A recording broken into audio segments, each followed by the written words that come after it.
오늘 이 자리를 허락하시고 함께 예배하고 함께 찬양하고 함께 기도할 수 있게 하신 하나님께 영광을 돌립니다. 또한 우리 바름교회 성도님들이 이 자리에서 하나님을 믿음으로, 예수 그리스도를 믿음으로, 또한 성령님을 믿음으로 우리의 삶을 새롭게 변화시키고 또한 서로 사랑할 수 있게 되고 하나님 안에 참된 기쁨을 가득 누리게 되시리라 믿습니다. 아멘. 벌써 2023년의 마지막이 다가오고 있는 연말입니다. 어떤 분들은 아니 벌써 12월이라고? 라고 생각하시는 분들도 있을 것 같습니다. 너무나 바쁜 요즘의 시간 속에서 시간이 빠르게 흘러가는 것을 체감하시는 분들도 있을 것이고, 또한 연말이 다가옴에 따라 이것저것 저희들의 몸과 마음을 정리하시고 또한 단정하게 하시는 분들도 있을 것입니다. 사랑하는 성도님들, 올해 2023년 잘 지내셨습니까? 무탈하셨습니까? 아멘. 아멘 소리가 작습니다. 무슨 일 있으셨던 거 아니죠? 올해도 우리들의 삶에는 수많은 기쁨과 수많은 어려움들이 함께 공존했을 것입니다. 때론 눈물나게 힘든 일들도 많았을 테지만 그 가운데 하나님께서 주신 은혜로 말미암아서 다시 웃게 되고 힘을 얻으신 분들도 많으실 거라 믿습니다. 우리는 그러한 시간들 속에서 오직 하나님만을, 그리고 오직 예수 그리스도만을 믿으며 의지하며 살아왔을 줄 믿습니다. 아멘. 우리 옆에 계신 분들에게 한 번 더 인사 나누도록 하겠습니다. 올해도 참 잘 사셨습니다. 올해도 참 잘 사셨습니다. 한 번 더 인사해 보겠습니다. 끝까지 힘내봅시다. 끝까지 힘내봅시다. 아멘. 사실 오늘 이 자리는 바름교회에서 저의 마지막 성도님들과 함께 하나님의 말씀을 나누는 시간입니다. 제가 항상 금요일날 이렇게 앞에 나가서 찬양으로 함께하고 해서 성도님들께서 많이 알고 계시는 분들도 있고, 또한 예배 시간, 주일 예배 시간 때는 저는 이제 아이들과 함께 예배를 드리기 때문에 또 모르시는 분들도 계실 텐데요. 문득문득 지나가다가 인사를 하셨던 분들도 있을 것입니다. 하나님께서 저를 바름교회에 보내주신 지가 벌써 3년의 시간이 흘렀습니다. 교회를 통해서, 성도님들을 통해서, 그리고 우리 아이들을 통해서 그동안 너무나 큰 사랑을 알게 하시고 받게 하시고 또한 너무나 큰 은혜를 주셨던 시간이었습니다. 바름교회에서의 3년의 시간은 저의 믿음을 단련하고 연단하는 시간이 되기도 했고요. 때로는 지치고 힘든 시간 속에서 하나님만을 더욱 바라보며 의지할 수 있게 해주신 시간이 되기도 했습니다. 또한 우리 사랑하는 아이들과 함께하며 그 아이들이 하나님 앞에서 무럭무럭 성장함을 함께 보며 저 또한 감사를 느끼는 귀한 시간이었습니다. 저는 5학년, 6학년 소년부 아이들과 같이 3년을 사역을 했고요. 또 그 아이들과 함께 사랑을 나눴었습니다. 제 인생에서 너무나 값지고 그 어떤 것으로도 바꿀 수 없는 귀한 시간을 허락하신 하나님께 감사드립니다. 그리고 함께 믿음의 길을 걸어가 주신 저희 모든 성도님들에게도 감사를 드립니다. 2023년의 시작이 엊그제 같습니다. 벌써 한 달 뒤면 크리스마스 이브가 다가옵니다. 그리고 2024년이 또 저희들에게 찾아오겠죠. 다들 그러하시겠지만 아마 올해가 시작되시면서 스스로 다짐하고 또 하나님 앞에 튼튼히 세워둔 믿음의 반석들이 하나씩 있으실 거라 믿습니다. 잠시 저희 마음에 한번, 가슴에 손을 한번 얹어 보시겠습니까? 그리고 한번 저희 마음에다가 말을 걸어 보겠습니다. 나의 믿음의 반석아 잘 있니? 나의 믿음의 반석아 잘 있니? 조금만 더 힘내자. 조금만 더 힘내자. 1주일, 2주일, 그리고 한 달, 5달 하나님 앞에서 튼튼하게 세워둔 우리의 믿음의 반석들은 무려 11개월이라는 시간 동안, 그리고 우리 평생의 삶을 거쳐서 오늘 이 자리에 변함없이 바로 서서 주님을 바라보고 있습니다. 어떤 성도님들은 그걸 어떻게 알아요? 라고 하실 수도 있겠지만 여러분들이 여기에 계시는 것이 바로 증거입니다. 우리 성도님들이 이 자리에서 날마다 변함없이 하나님을 예배하고 하나님을 찬양하였다는 것이 바로 그 증거입니다. 하지만 그 믿음의 반석이 서 있다고 해도 꼭 온전치만은 않을 것입니다. 우리의 인생의 험한 산과 골짜기를 지나는 동안, 또한 비바람이 몰아치는 풍랑과 파도가 치는 인생의 바다를 항해하는 동안 우리 믿음의 반석은 조금씩 기울어지거나 조금씩 상처가 나서 이뻐 보이지 않을 때도 있을 것입니다. 조금 기울어져도 괜찮습니다. 조금 상처가 나고 깎여 나가도 괜찮습니다. 그 모든 상처와 기울어짐 또한 하나님께서 가장 잘 알 것입니다. 그러한 시간들을 통해 우리의 삶은 더욱 하나님께 가까이 나아갈 수 있을 것입니다. 더욱 단단하게 하나님께서 성장시켜 주실 것입니다. 완전히 쓰러지지만 마십시오. 주님께서 다시 일으켜 주실 것이고, 완전히 깨지지만 마십시오. 주님께서 다시 온전히 회복시켜 주실 것입니다. 그 믿음의 반석이 오늘도 우리를 살아가게 합니다. 저희들 날마다 주일날 함께 믿음의 고백을 하는 게 있는데요. 우리는 무엇을 믿습니까? 복음입니다. 굿 뉴스라고 하죠. 좋은 소식. 우리를 너무나 사랑하셔서 저 높고 높은 곳에서 작고 작은 인간의 모습을 입고 이 땅에 내려오신 예수 그리스도, 우리들 안에 있는 수없이 많은 죄악과 더러움을 용서하여 주시기 위하여 오신 예수님, 자신의 생명까지 내어놓아 우리를 하나님의 나라의 그 영광스러운 자리에 들어갈 수 있는 통로를 열어주신 주님, 그리고 완전히 부활하시어 다시 하나님 우편에 앉으신 주님을 믿습니다. 아멘. 복음, 예수 그리스도에게는 하나님의 의가 나타납니다. 우리를 정결하고 깨끗게 하시는 의, 우리가 어떤 모습을 하고 있던 끝까지 놓지 않으시는 하나님의 의, 우리를 자녀 삼으셔서 영원한 하나님의 나라에 함께 살아가게 하시는 하나님의 의가 바로 예수 그리스도를 통해 나타나십니다. 우리 오늘 말씀에도 나와 있습니다. 우리 함께 다시 큰 목소리로 읽어보도록 하겠습니다. 복음에는 하나님의 의가 나타나서 믿음으로 믿음에 이르게 하나니 기록된 바 오직 의인은 믿음으로 말미암아 살리라 함과 같으니라. 아멘. 오늘 이 세상에서 그 복음을 믿지 않는다면 우리는 온전히 설 수 없을 것입니다. 살아갈 수 없을 것입니다. 오직 의인은 그리스도를 믿음으로 말미암아 살아갈 수 있습니다. 오늘을 통해 우리의 믿음의 반석을 다시 세워가고 올해의 마지막을 달려나갈 힘과 소망을 얻어가시는 우리 주님의 자녀들 되기를 간절히 소망합니다. 오늘 이 믿음의 기둥이 잘 보존되기란 정말 쉽지 않습니다. 쉬운 일이 아닙니다. 특히나 우리가 바로 서려고 할 때, 우리가 주님 앞에 믿음의 성장을 더 이루려고 할 때, 그러고 우리 교회가 하나님 앞에 크게 쓰임 받으려고 할 때, 이러한 어려움은 강한 풍랑처럼 우리에게 빠르게 다가올 때가 있습니다. 아직도 세상 가운데는 우리의 믿음을 방해하기 위하여서 악한 영향력의 권세를 잡은 자들이 있기 때문입니다. 우리 함께 말씀 읽어보겠습니다. 베드로전서 5장 8절 말씀입니다. 근신하라 깨어라 너희 대적 마귀가 우는 사자같이 두루다니며 삼킬 자를 찾나니. 아멘. 우리가 말씀에 순종하여 믿음 생활을 하다가도 여러 가지 이유로, 여러 가지 상황으로 믿음의 반석이 흔들리거나 깨어지는 경우도 있습니다.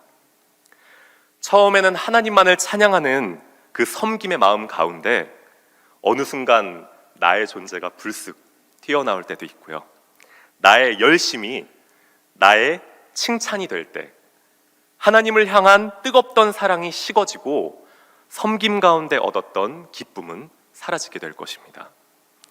내가 너희를 사랑한 것 같이 내 이웃을 사랑하라는 말씀을 순종하다가도 우리 안에 불쑥 그리스도가 없다면 어느 순간 그 사랑을 나누어 주다가도 아깝게 되고 다른 사람들의 못난 모습이 보일 때가 있고 그것을 탓하게 될 때가 있습니다.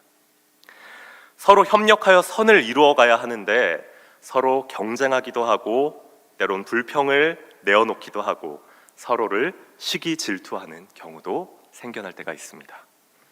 혹 저희 성도님들은 그러시지 않겠지만 하나님을 향한 믿음 생활보다 세상의 일들이 즐겁고 화려해 보일 때가 있으십니까?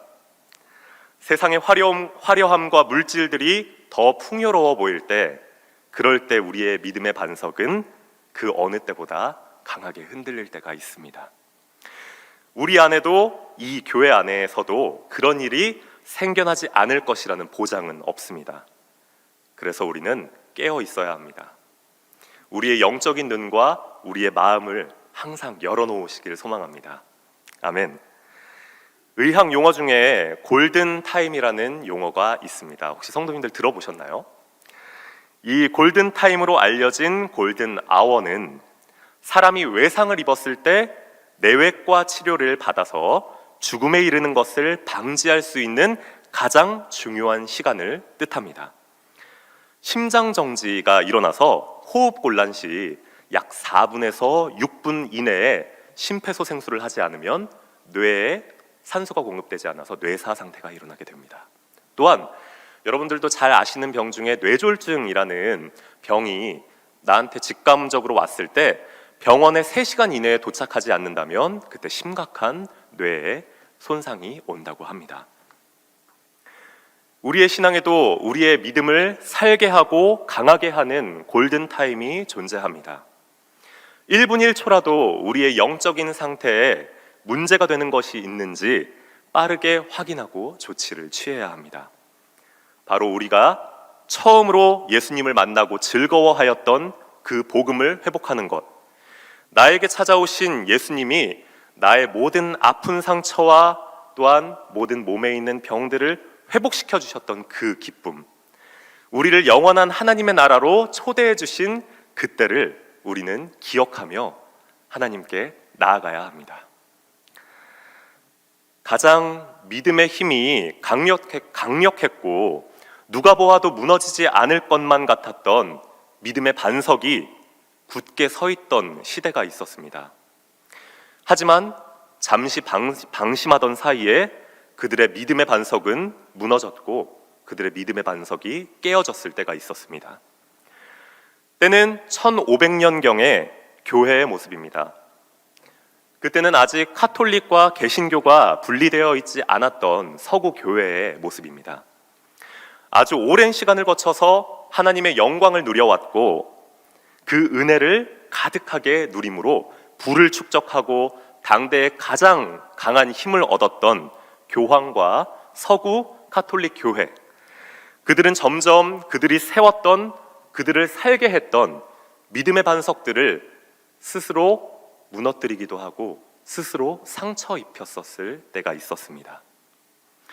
하나님께서 주신 힘과 권력으로 하나님의 영광을 위해서 살아가는 것이 아니라 자기들의 만족을 이루기 위해 살아갈 때였습니다. 이웃나라와 전쟁을 벌이기 위해서 수많은 돈이 필요했고 그들의 궁정에서 벌어지는 호화로운 사치스러운 삶을 살기 위해서 그들은 재물이 필요했습니다. 성 베드로 성당이라는 어마어마하게 화려한 교회를 짓는다는 명목으로 그들은 백성들에게 수많은 재물과 물질들을 요구한 때였습니다. 그들은 백성들에게 잘못된 믿음을 가르쳤습니다. 수많은 백성들에겐 아주 캄캄하고 소망이 없던 그러한 시대였습니다. 그들은 많은 백성들에게 면죄부를 사게 했습니다. 면죄부를 팔았습니다. 이 면죄부를 사면 너는 물론이고 너의 가족들, 친척들 모두가 천국에 갈 수 있을 것이다. 백성들은 이 말을 듣고 진정한 믿음이 무엇인지도 모른 채 면죄부를 사기 위해서 모든 것을 바쳤습니다. 우리 아까 찬양할 때 천국을 살 때는 저희들의 모든 것을 바쳐야 하는 게 옳은 일이지만 이것은 잘못된 믿음이었습니다. 그들은 그들의 재물과 겉으로만 보여지는 업적만 있다면, 그러한 행위들만 있다면 천국에 갈 수 있는 줄 굳게 믿고 있었던 시기였습니다. 또한 그들은 온갖 거짓 성유물을 팔기도 했습니다.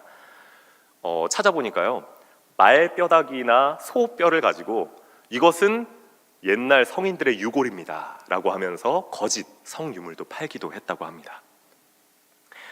또한 성요한 성당이라는 곳 옆에는 성계단 성당이라는 교회가 있었습니다. 저희 사진 한 번만 띄워주시면 감사하겠습니다. 그곳은 혹시 이 계단 성당에 대해 들어보신 적 있으신가요? 이 교회는요, 로마의 총독부 건물에서 가져온 계단이 있는 성당입니다. 바로 예수 그리스도께서 십자가에 못 박히시기 전 본디오 빌라도에게 재판을 받으셨던 그 올라가셨던 계단을 그대로 갖고 와서 성지순례의 장소로 만들었다고 하는 곳이라고 합니다.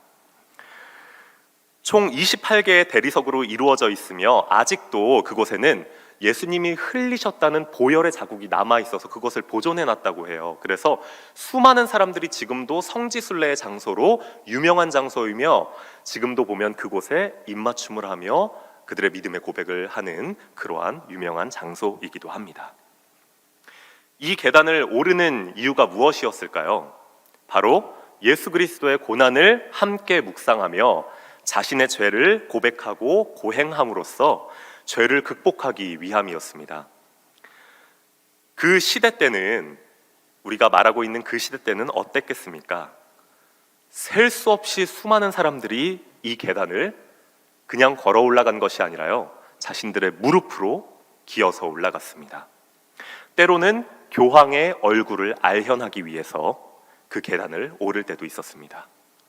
살기 위해서, 그리고 그들이 그토록 원하던 이 생에서의 삶이 아니라 천국에서의 삶을 바랬기 때문에 그렇게 힘든 노력을 하면서 살아갔던 그들입니다. 하지만 이러한 방법들이 과연 옳은 방법이었을까요?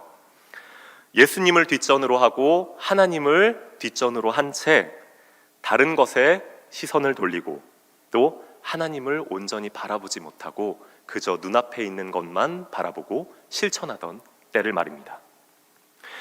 1517년 암흑 같은 그들의 시대에 밝게 타오르는 횃불이 하나 등장을 합니다. 캄캄한 새벽, 아무도 보지 않았던 그때 비텐베르크 성문 교회 정문에 쾅! 쾅! 하고 소리가 울려 퍼졌습니다. 날이 밝아오자 사람들은 하나둘씩 그 교회에 붙어있는 문으로 향하기 시작했습니다. 그곳에는 그동안 백성들에게 잘못 가르쳐지고 있던, 잘못 알려지고 있던 믿음의 삶을 고치려고 하는 95가지의 글이 작성되어 있었습니다.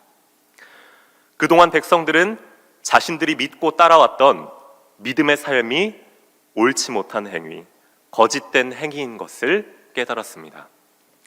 그것은 바로 종교개혁자 마르틴 루터, 그가 작성한 95개조 논제였습니다.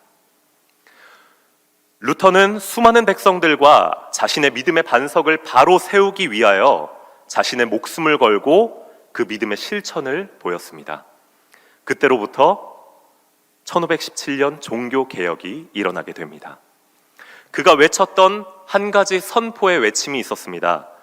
솔라 피데라고 하는 바로 오직 믿음입니다. 마르틴 루터, 그도 마찬가지로 천국으로 가기 위한 행위적 노력을 열심히 하던 사람이었습니다. 하루에 몇십 시간씩 수도원에 들어가서 기도를 하기도 하며 또한 고행을 쌓고 금식 기도를 수십 시간씩 하는 그러한 노력을 했던 사람입니다. 마르틴 루터 또한 그가 로마에 방문했을 때 성계단 성당의 계단을 무릎으로 기어 올라갔던 사람이었습니다. 그리스도를 믿는 것이 아닌 자신의 힘으로, 자신의 무릎으로 계단을 올라가며 고행을 쌓다가 문득 그의 뇌리를 스쳐가는 한 가지 말씀이 있었습니다. 바로 오늘 본문의 말씀입니다. 오직 의인은 믿음으로 말미암아 살리라. 아멘. 바로 이신칭의 오직 믿음으로 인간은 하나님 앞에서 의롭다 칭함을 받는다 라는 뜻입니다. 오직 예수 그리스도를 믿음으로 우리는 구원받을 수 있습니다. 오직 믿음으로 우리는 이 땅에서 그리스도인으로 의인으로 살아갈 수가 있습니다. 가장 먼저가 되어야 하는 것이 바로 하나님을 향한 우리들의 믿음입니다. 예수 그리스도를 향한 우리들의 믿음입니다. 그렇다고 해서 위에 말씀드린 인간의 공로가 우리들의 믿음의 행동과 실천이 모두 필요 없고 오직 믿음만 있으면 된다라는 말씀은 아닙니다. 우리가 믿음 생활의 행동을 하는 동안 실천도 반드시 필요합니다.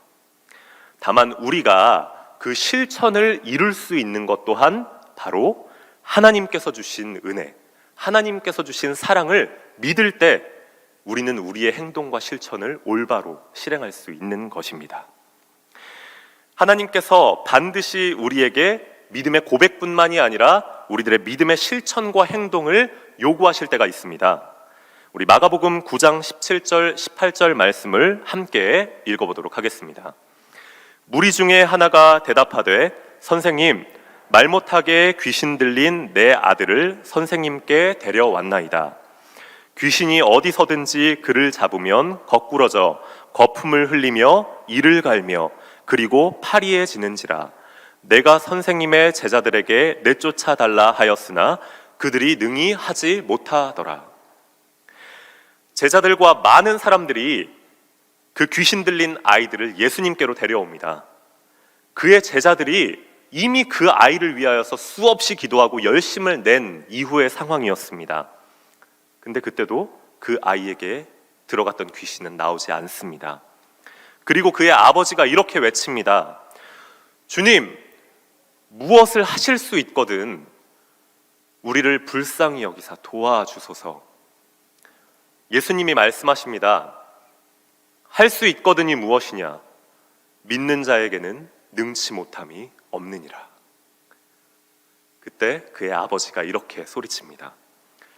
주님, 제가 믿나이다. 나의 믿음 없는 것을 도와주소서. 우리에게 마음으로 또 입으로 믿으며 강하게 선포하는 것을 요구하실 때가 있습니다. 우리 마태복음 14장 24절에서 26절의 말씀을 함께 읽어보도록 하겠습니다. 배가 이미 육지에서 수리를 떠나서 바람이 거스름으로 물결로 말미암아 고난을 당하더라. 밤 사경에 예수께서 바다 위로 걸어서 제자들에게 오시니 제자들이 그가 바다 위로 걸어오심을 보고 놀라 유령이라 하며 무서워하여 소리 지르거늘. 거센 풍랑과 앞이 보이지 않는 상황 가운데 모든 제자들이 그 앞에서 떨며 소리칩니다. 그들의 앞에서 흐릿하게 보이는 무언가 형체를 보고 소리칩니다. 유령이다. 저건 귀신이야. 라고 소리칠 때 베드로는 이렇게 이야기를 합니다. 주여, 만일 주님이시거든 나를 명하사 물 위로 걸어오라 하소서. 그때 예수님께서는 오라 명령하십니다. 베드로는 그러한 앞이 보이지 않는 상황 가운데 바다 위로 자신의 발을 뻗습니다.